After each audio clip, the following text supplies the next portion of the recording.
Ya kenapa orang bagus udah dibilang bagus, dia bilang setuju. Bukan masalah, tapi nggak diperpanjang kontraknya. Jadi kan pertanyaannya adalah kenapa TFF itu agree atau disagree? TFF itu lebih bagus di City ataupun di MU? City bagus ya karena duit aja. Cuma kalau dia nggak ada duit ya nggak bisa. Kita lihat. Oke, kita lihat ketika MU punya uang. Kita lihat apa yang terjadi. Kalau sampai MU punya duit nggak becus juga, aku akan balik lagi ke sini terus ngomong sama kalian. Syukurin. Selamat datang di program Counter Attack, sebuah program interaktif yang bertujuan untuk mewadahi opini-opini fans tentang isu-isu yang terjadi di klub yang dia sukai.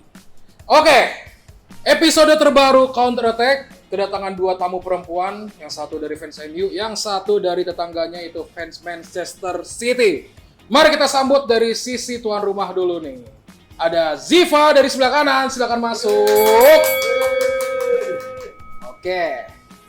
Dari kubu lawan, ini dia, jeng jeng jet ya kan. Ada Kak Eca sebagai fans Manchester City.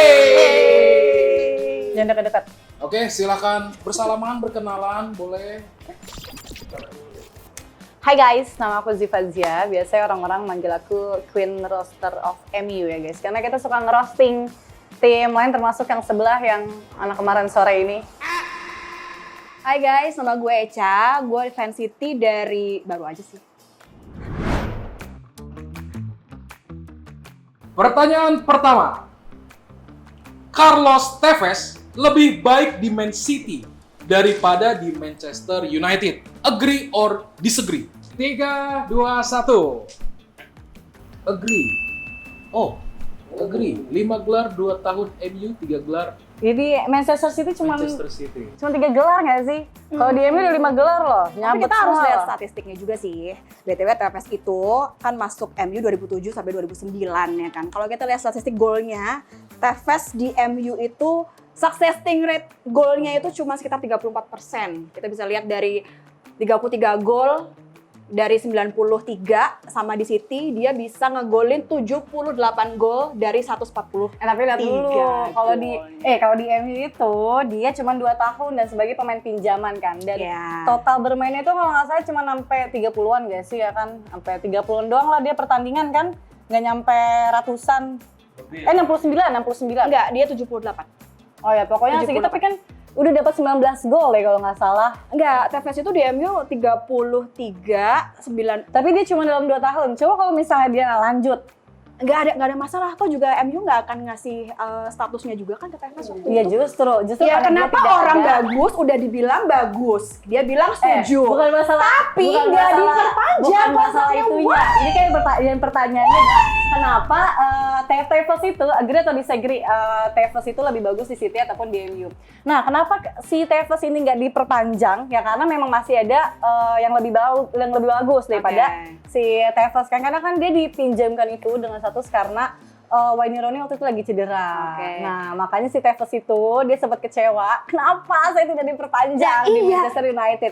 Nah, kalau bisa diperpanjang mungkin golnya lebih banyak. Kembali lagi ke pertanyaan utama. Ini kita perbandingannya kita ngomongin berapa tahun dia di City?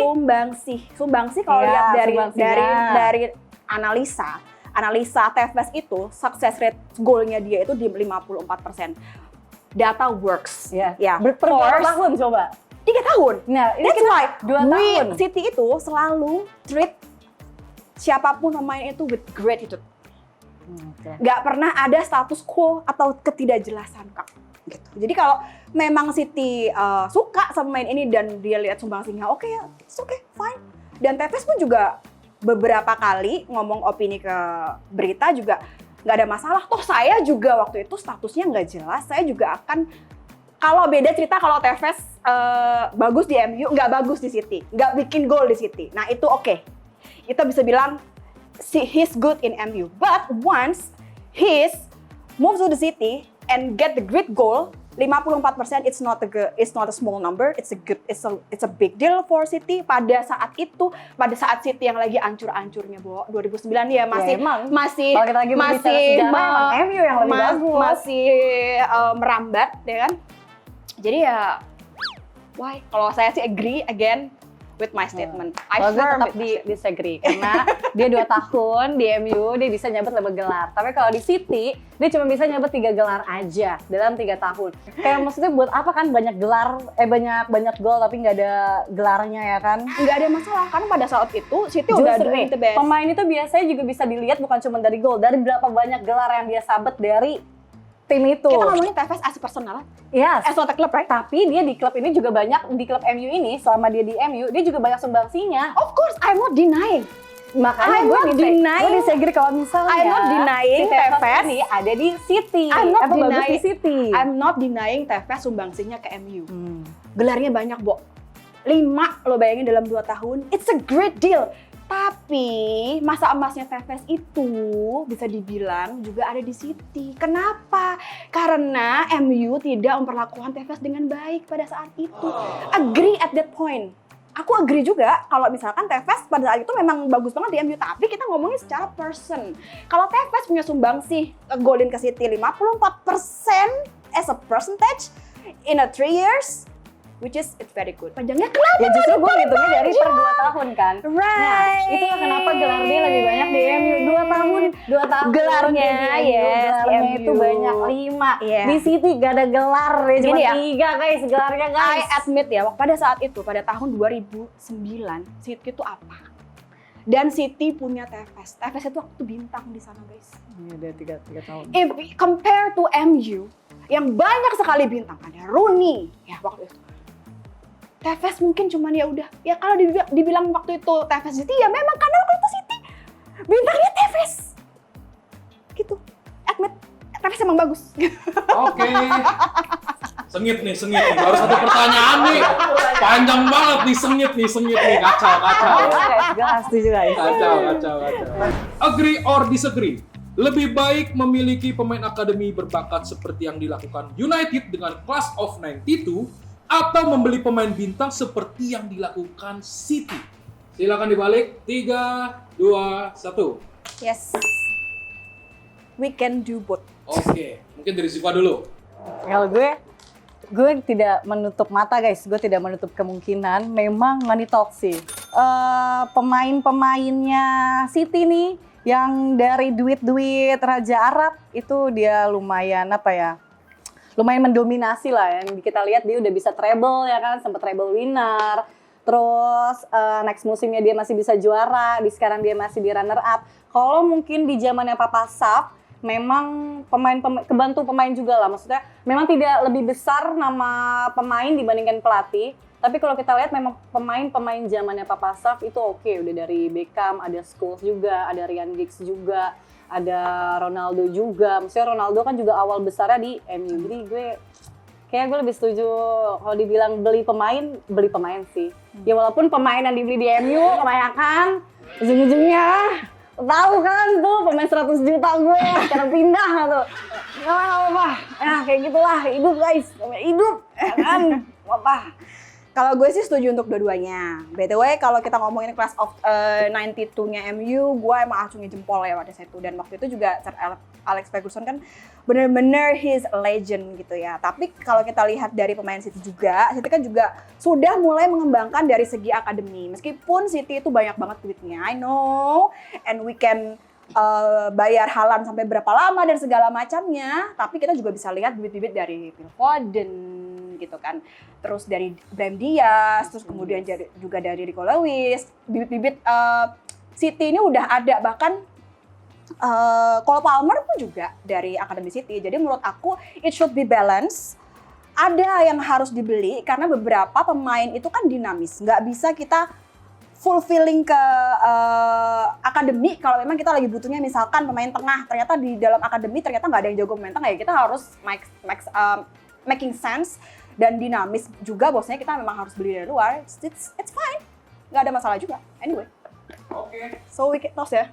Ya gue bingung saya kalau kalau bicara pemain itu susah bro kalau bicara pemain karena kadang di akademi dia bagus belum tentu pas dia naik nih Belum naik tentu, itu posisinya juga belum tentu pas juga gitu loh. Jadi dua-duanya harus sih menurut gue. Siapa yang lebih berpengaruh dalam dunia sepak bola? Sir Alex Ferguson atau Pep Guardiola? Silakan dibalik. 3, 2, 1. Oh. Karena Ziva menarik, Kak Eca dulu. Sebenarnya aku juga mau jawab yang sama. Tergantung eranya gitu Iya. loh. Tergantung eranya dua-duanya. Tapi karena kita tahu Saf itu kan udah berkarir di dalam sepak bola tuh dari tahun 57 guys. Masterpiece lah. Iya, 57 itu even my dad itu belum lahir gitu kan ya. Dia juga udah dapat gelar kebesaran, namanya aja Sir Alex Ferguson. Dengan banyaknya, kita nggak boleh denial lah ya. Meskipun aku fan City, but I have a high respect for him dari semua hal yang sudah dilakukan, dedikasinya, sampai setua itu pun dia masih loyal sama MU, and I giving applause. Tapi juga jangan lupa bahwasanya era itu selalu berganti. Jaya itu pasti sudah berlalu. Kalau kita nggak bisa melupakan legend, tapi we create the legend. Kalau kita ngomongin soal Pep, of course Pep sekarang udah kurang bagus apa gitu kan. Dari Barca bawa ke champion, dari City yang nggak pernah juara champion ke champion sampai treble. Terus kita juga belum ngomongin dinamikanya dia dan strategi-strateginya dia yang super out of the box gitu kan. Jadi menurut aku sih berpengaruh mana tergantung era, but menurut aku presentasinya jauh lebih tinggi Saf. Nih sebenarnya kalau misalnya dilihat juga ya, karena kita anaknya sejarah banget guys. MU ini dikenal sebagai guru sejarah, termasuk gue kan. Gue kalau di counter sama pemain lain, nggak apa-apa, sejarah gue paling banyak. Nah itu kalau dilihat, Saf itu kan punya sejarah yang lebih banyak, trofi yang lebih banyak dibandingkan Pep. Tapi gue tidak menutup kemungkinan kalau pelatih-pelatih sekarang banyak yang ngikutin gayanya Pep ngelatih waktu di Barca. Kayak dia passing-passing pendek dan lain-lain, itu banyak banget pelatih yang sekarang ngikutin Pep. Tapi kalau misalnya ditanya, bagus banget, gue tetap Saf lah, itu bapak gue.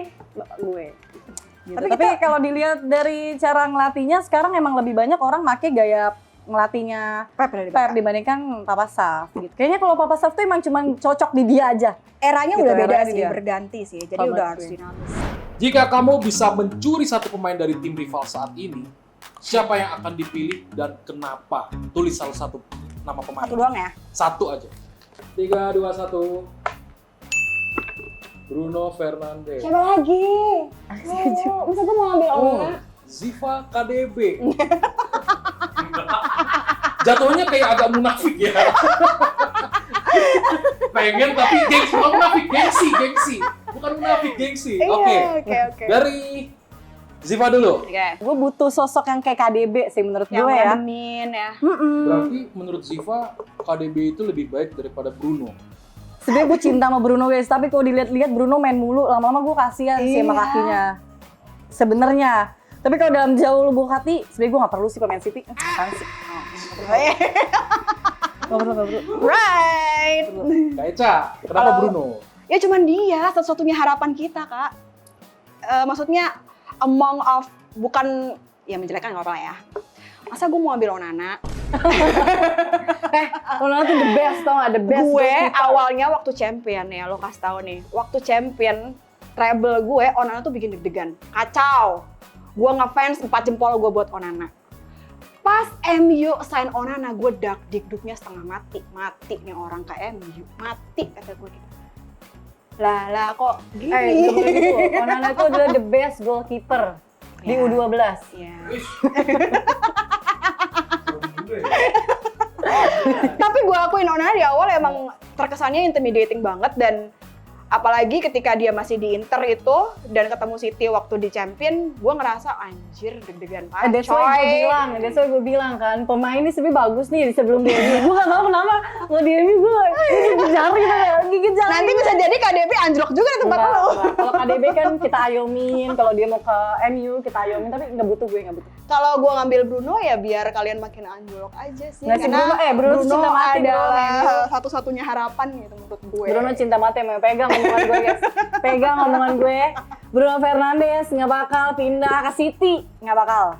Money Nggak bakal. talks? If money talks? No, nggak bakal. Bruno Fernandes udah kaya, nggak butuh duit City, nggak butuh duit Arab, nggak butuh. Siapa yang punya filosofi bermain lebih baik? Pep atau Ruben Amorim? One? Oke, 3, 2, 1. Of course. Agak gimana ini ya? Coba nih. Ini agak menjurus ke sini soalnya nih. Sini nih. Coba Ziva dulu. Nah guys ya, sebenarnya gue ditaruh sih. Gue mau akui kecil banget di sini ada tulisan Pep udah kapus. Gak tahu sih. Sejujurnya guys, gue lebih suka filosofinya Pep ya. Cuman kalau Amorim sebelum dia di MU dia oke. Kalau kita lihat dia itu, kalau Pep kan isinya tuh udah pemain-pemain yang oke lah di City ya. Dia udah tinggal mengeles dikit doang, karena memang pemainnya tuh udah pada jadi gitu. Tapi kalau misalnya si Amorim dari sebelum di MU pun dia kumpulin bibit-bibit, dia latih, dia segala macemin, baru jadi pemain yang besar gitu loh. Terus jadi pemain yang oke. Nah kalau di MU karena case-nya ini adalah pemain yang sebenarnya bagus, tapi lagi di masa down-downnya kayak gini, cuman gue lihat dia standar lah, maksudnya gue belum bisa menilai lebih jauh ya selagi belum ketemu match-match lain yang lebih besar.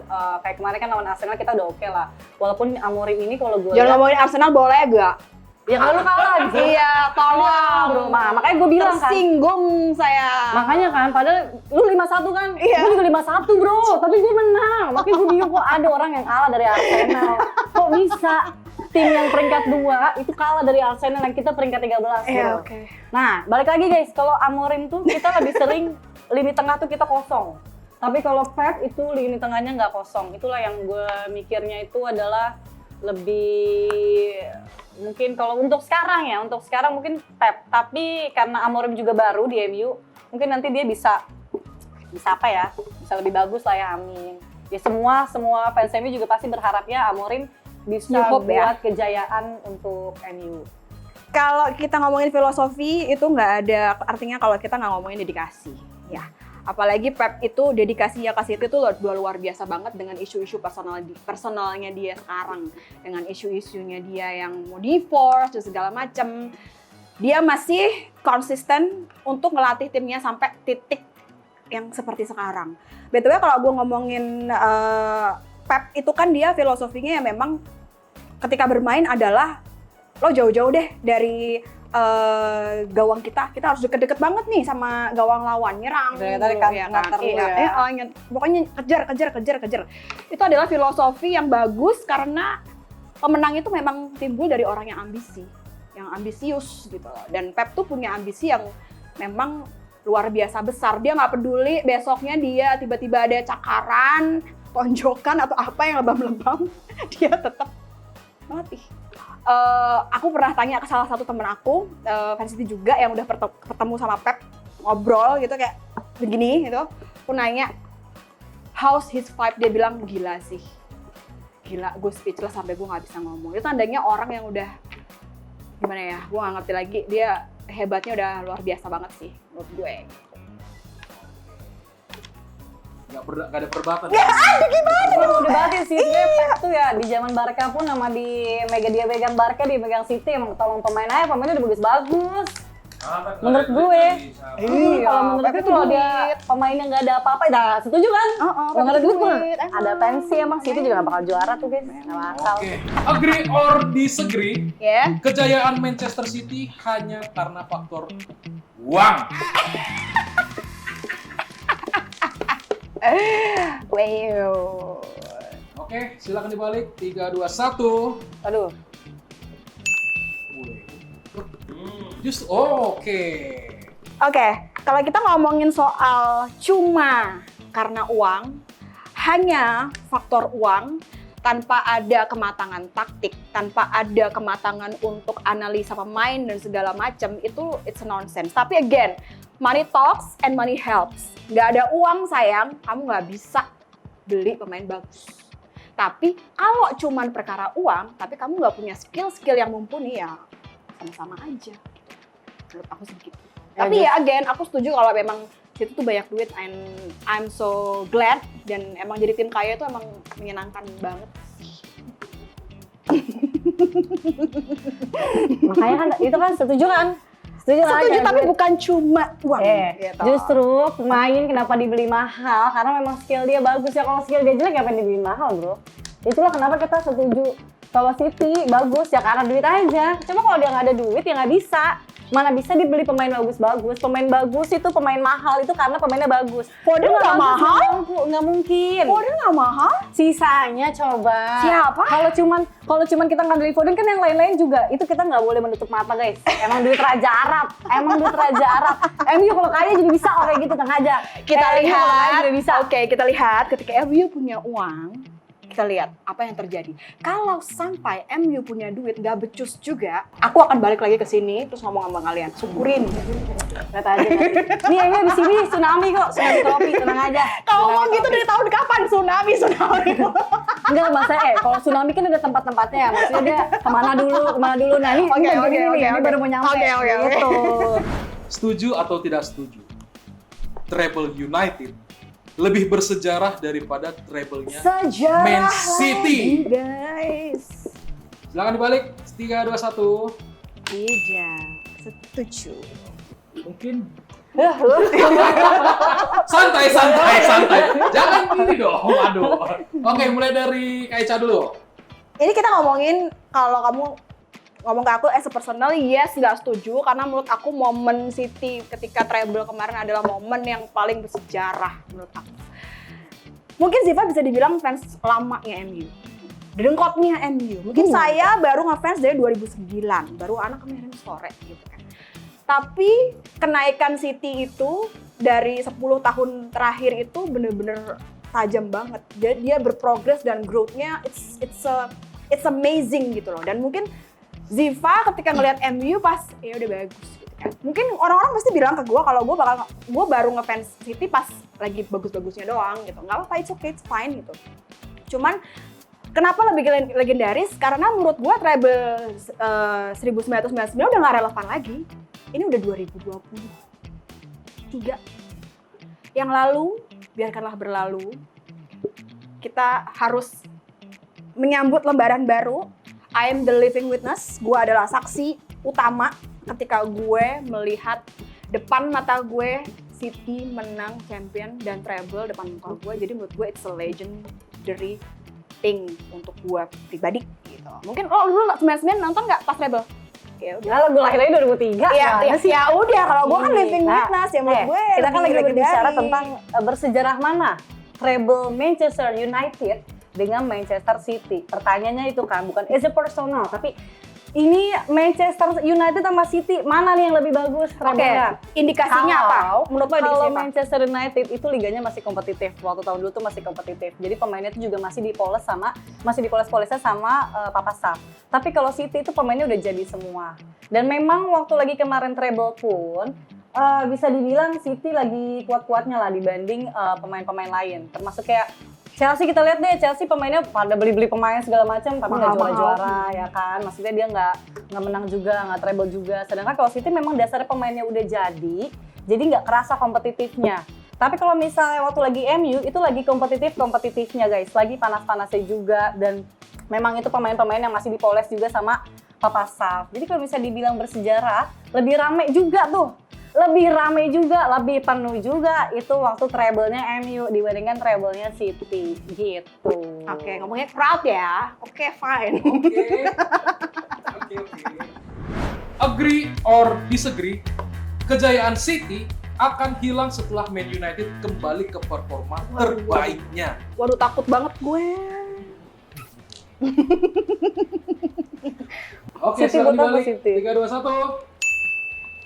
Disagree, agree. Siap Siapa? Tsunami Trophy. Oke. Karena pengen Tsunami Trophy, coba Ziva dulu coba. Sebenarnya itu bukan ancaman buat City aja sih, buat semua klub aja. Wow. Buat semua klub. Kalau udah kembali ke performa terbaiknya, siapa coba yang bisa lawan MU? Nggak ada ya guys nih. Kalau udah kembali ke performa terbaik itu bukan ancaman buat City doang. Karena sebenarnya rival gue juga bukan klub Cere ini bukan guys. Ada klub lain yang lebih oke lah sebenarnya dibandingkan City. Tapi karena ya pokoknya ini peringatan aja sih, karena peringatan darurat lah. Kalau kemarin peringatan darurat buat pemerintah, ini buat klub Inggris ya. Dan yang lainnya, kalau misalnya MU udah kembali ke performa terbaik, ya siapapun, mau siapa kayak paling di atas MU ada Real Madrid. Di atas Real Madrid nggak ada. Nah, di bawahnya MU itu baru nih klub-klub yang lain. Kayak gitu guys. Tapi kalau lihat dari table sih kayaknya udah nggak di bawah yang Kalau lain. performa Oh, kalau terbaik masih ya. kalau kan. Enggak, ini kita besok Oh. juga ada performa Oh terbaik. iya, kita lihat. Itu kan udah abis kalau sama Arsenal oh, gimana iya, lah. iya, Itu nggak udah pertanda tuh. Kita lihat aja Nih, akhir musim. City kalau dari Arsenal tuh udah pertanda mau turun. Oh, nah, iya. kalau Kita misalnya lihat MU menang dari Arsenal tuh udah pertanda kita mau tsunami trofi, bro. BTW gue tuh suka banget kesombongan MU nih guys. It's so fresh and entertaining. Karena ketika nggak sesuai dengan fakta, gue akan dengan mudah counternya gitu loh. Ini sesuai fakta. Iya, Jadi kita fakta. sesuai counternya. Kenapa Kita gue disagree? Karena again, kejayaan suatu klub itu nggak bisa dinilai karena kejatuhan klub lain, guys. Kejayaan sebuah klub itu bakalan terus jaya ya karena klub itu sendiri. Kenapa kita mikirin klub lain? Why we're focusing on others? Kita fokusin aja ke klub kita sendiri. Klub kita lagi jelek, City lagi jelek, akuin memang lagi jelek. Kenapa faktornya? Ya sudah. Gitu. Tapi kalau memang sekarang pun in the end of the season, ketika nanti Liverpool menang, give it applause. Kasih mereka applause. Karena mereka memang lagi performa terbaiknya, and we should admit that. Kita harus secara objektif ya memang lo lagi bagus coy. Gitu. Kalau City lagi kalah begini, gue pun akuin City lagi kalah coy. Lagi bener-bener. Soalnya apa yang mau dibanggain dari Bener, City juga? bener. Ya kan? Apa yang mau dibanggain Ropa. lagi, coy? Duit City- coy, duit. Ya, duit doang. Duit juga punya duit. Duit juga punya itu duit. krusial Semua orang loh punya menurut duit, cuma gue. nominalnya sebanyak apa. Kalau Iya. City kalah, apa yang mau banggain kan? MU kalau kalah kita bisa banggain sejarah. Itulah guys. Kalau City kita menang Makanya bisa harus- kalau ngebagain apa guys? Duit guys. Duit doang. Di mana-mana sejarah. Ya, apa-apa. Sejarah, bro. It's okay, karena duit kita bisa mengukir Itulah kenapa kita harus punya sejarah. Kenapa orang nggak mau ngebeli City? City kagak punya sejarah. Gini, Apa yang mau dibully? Orang ngebully situ apa? Paling gini, alah lu tim kaya cuma punya duit gitu. Atau nggak mau ini, alah lu City karena kagak kenapa ada sih? fansnya. Tapi pernah nggak mereka ngebully soal taktik permainan dan segala macam? Jarang terjadi guys. Jadi paling mereka ngebulinya apa? Apaan? Sepi. Udah. Terus Ya, apa emang lagi? sepi. Apaan? Nih, Duit. Justru kenapa Irrelevant thing. as a content creator, kenapa gue malas banget untuk ngebully fans City? Soalnya nggak ada engagement-nya. Lo bisa lihat di konten IG gue. Kalau gue ngebully Liverpool atau Arsenal itu naik. Chelsea aja gue naik. Tapi kalau City, viewers gue nggak naik. Karena memang nggak ada. Aduh.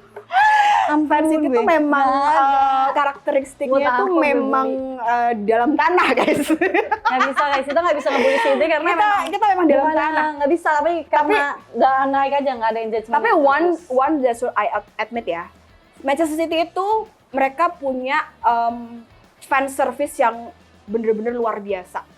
Indonesia itu bahkan udah divisit sama City udah berapa kali, gue nggak ngerti lagi ya kan. Bahkan gue sering datang ke acara City gitu. Dan bahkan kita kemarin, ntar gue tunjukin ya acara-acara City. Dan bahkan orang pun nggak akan nge-exposure event-event kita ya karena kita memang intimate. kasihan nggak lo? Manchester City tanpa Pep Guardiola, apakah akan tetap bagus? Oke, silakan dibalik. 3, 2, 1. Yeay, gak. Oke, Siva ini tegas nih. Gak. 3 huruf aja. GAK. Sebenernya gue nggak tertarik sih kalau kita ngomongin City karena apa sih bikin engagement naik kalau ngomongin City tuh nggak ada. Tapi menurut gue emang Gue kayaknya, Ces. karena kenapa ibarat kata mereka itu lebih nyaman. Kalau gue lihat emang pas dipegang Pep itu mereka lebih oke lah dalam gaya permainan segala macam, counter attack lah, entah dia passingnya lebih akurat segala macam. Jadi menurut gue kalau misalnya dia ditinggal sama Pep pun kayak anak ayam kehilangan induknya menurut gue gitu sih. Jadi kayak nggak bagus deh. Ya banter-banter dia degradasi lah. Takut banget gue. Kamu ngomongin MU dong. Enggak dong. Tapi emang kayaknya kalau ditinggal Pep, bukan kayaknya sih, emang ditinggal Pep. Dia tuh sebenarnya benci Kayak City, tapi dia suka apa Pep, ngerti nggak? Ngerti kan? Ngerti maksudnya kan? Get the point right? Iya ngerti kan? Dia nggak suka City, tapi dia suka Pep. Dia adore Pep gitu. Oke, gue agree. Gue agree karena waktu itu ketika gue pun menyukai Manchester City itu ketika masa-masanya Mancini. Dan I love him so much ya, meskipun ujungnya dipecat juga ya. Tapi tetap transisi antara si Mancini, terus kemudian Pellegrini dan segala macam sampai ke Pep pun menurut gue tim City tetap stabil kok gitu. Masih ada juaranya kok, masih mendominasi juara IPL juga kok anyway gitu. Kalau bisa dilihat dari statistik juga gitu ya, berapa piala IPL yang sudah diperoleh oleh City dari era Mancini sampai ke Pep. Mungkin Pep memang panjang karena Pep memang lama dan dia pun punya bantuan-bantuan dari eksternal yang lumayan bagus juga dari segi pemain. Kita nggak bisa bohong gitu, dan City tuh punya duit meskipun nanti Pep gone, kita nggak tahu lagi apa yang harus mungkin hire someone mana. Selesai pertanyaannya, kalau duit Arab hilang, masih nggak tuh Siti Jaya? Pertanyaannya sih gitu. Kalau duit Arab hilang, masih nggak Siti Jaya? Enggak sama sekali, hancur itu klubnya, dijual itu klub. Terima kasih, oil money.